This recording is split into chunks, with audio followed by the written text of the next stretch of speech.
When I first saw this knife, I knew immediately that I was in trouble because I had to have it. Look how beautiful this knife is. I think that many of you have already seen this knife. It is the Buckhorn of Ken Onion Design. It has won as best collaboration in Blade Show 2024, made by Karbon. It is an astonishingly beautiful knife. However, I don't want to spend too much time talking about dimensions and things like that, apart from saying, okay, it is fully uh, titanium with incredible details that we will see more in the next few minutes. But I wanted to start from a story. How did he come out with this? Because Canonian is a legend in the knife industry, and I wanted to know exactly how he came up with it. And so I tried to contact him, and unfortunately, I was not lucky enough to get a reply. And so I started to go through the web to see about a little bit more about this knife and his design in general. Um, the first time I came across this knife, I think it was from a presentation by Knife Center. And during the presentation, they were saying that this was clearly a Canonian design. So, like saying that this was kind of something that it's similar to other knives by him. So I started to have a look and dig a little bit deeper on into Canonian design, and I actually came out with no answer in the sense, or maybe with an answer. Basically, he doesn't have really um, a, a knife that is common to all of his designs. It's basically every single knife of his is different from the other.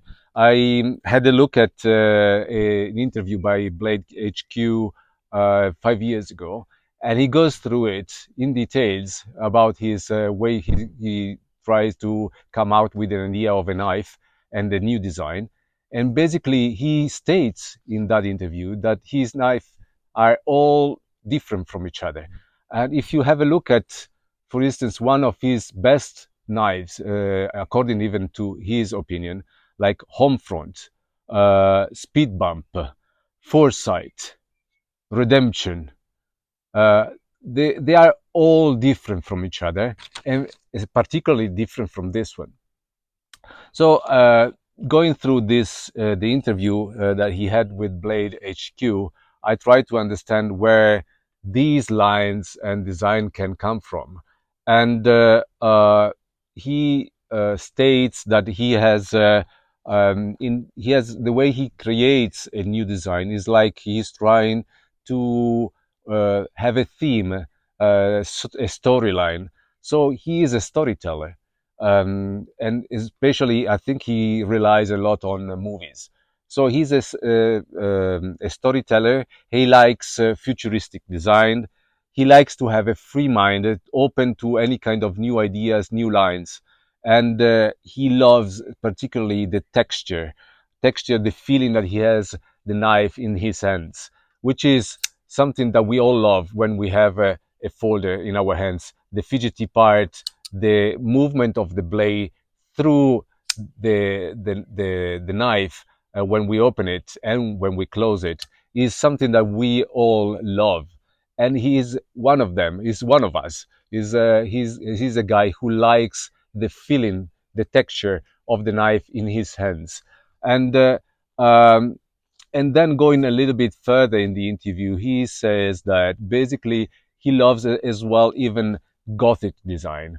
And I try to understand even the name of Buckhorn, the name of this knife.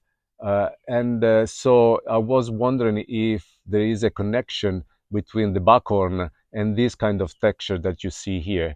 And probably there is. When you feel it in your hands, it's like a little bit the Buckhorn. You feel the um dips of the lines in your hand and the grip itself of the handle. It is very good, and it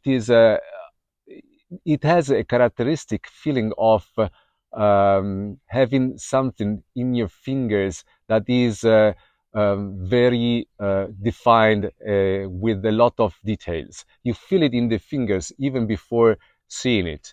Uh, And then, of course, there are, I think, a lot of rich lines and shapes all over the knife that are even maybe reminiscent of all the lines that you see in Gothic churches, like the lines of Gaudí in Barcelona, or the cathedral in Milano.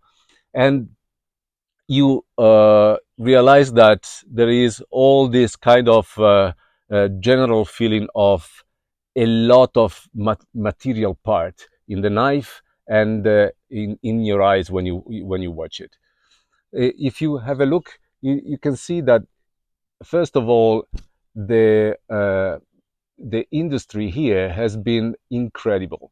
I don't know, maybe some of you have known by now that I am organizing an exhibition of knives, just knives and handmade knives. But when I saw this and when I had this in my hands, I started to doubt if this was not a knife to present in the exhibition or not. In the sense of, it is a knife that, although is an industrial knife, it has a lot of characteristics and details that you can find only in handmade knives. The shape of the handle, first of all, it is almost a Coke shape that you can find even in the fixed blades. And it is very ergonomic in your hand when you have to grab it. And it is something that is not so common, especially with titanium. And then all the details that you have here, just looking at the clip is actually probably the only downside of this knife, in the sense that it is a little bit difficult to open and put it in your pants. But I think it is incredible the fact that there is so much attention to the curves here that are following. Look, they are following the rest of the knife. As you can see, this curve here follows the line of this part of the knife, and it is very smooth and reminds the line that is above here. The other details that you can see, it is that it is work. The work has been done even all the way here with this kind of drop shape texture.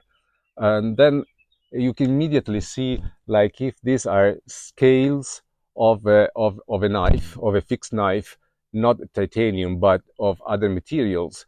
And just by changing the pattern of the lines from the lines of this way, in this way, and this texture here, that is amazingly done into the details. And these changes are making the knife as if it was made with different materials. Um, the overall feeling, though, uh, it is a Gothic design, but I guess that his love for futuristic things comes even in this knife, in the sense that, it could be a knife that you would immediately see in astronaut because of the titanium, the color, the patterns that are almost like, I don't know, satellites of the Saturn outer circles, the shape of a spacecraft, and the blade itself is even something that reminds something not usually seen in other knives, and something that can be even futuristic. There is this false edge here, and which gives a lot of flow to the lines. But when you expect a drop point, or I don't know, a tanto or inverse tanto, it's actually something totally different. The angles here are changed towards the tip of the blade, and it is uh, mm, asymmetrical. It doesn't give you the right point of the tip. Is not pointy. It is a little bit curved, and almost like it is something uh, not of this world. Actually, it is a beautiful, beautiful knife that can make you feel like you have really something special in your hands. And I guess that this will become a very collectible item I think that for those of you who are into collecting knives and expect the value even of the knife to increase, I think that this is one of them. The reason why I say this is because it has won a prize already. It is amazingly done, and it is the first knife of Karbon knives. So I think that overall this will become a very collectible item. And you can already see a lot of videos of reviews of this knife out there. And so all this, I think, will make this knife a very collectible item. And I think that Ken Onion here has reached one of his peaks in terms of design and overall attention to details.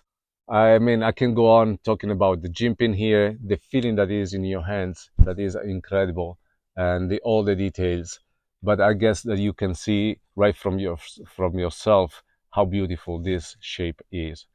So I would suggest you to go and get it until it is out there. And I know it is not cheap, but it's not expensive for what you get with the money. It is around $280, and I think you get a lot for that price. So, having said that, I say hello, ciao to all of you. I hope to see you at the exhibition, and see you next time. Ciao.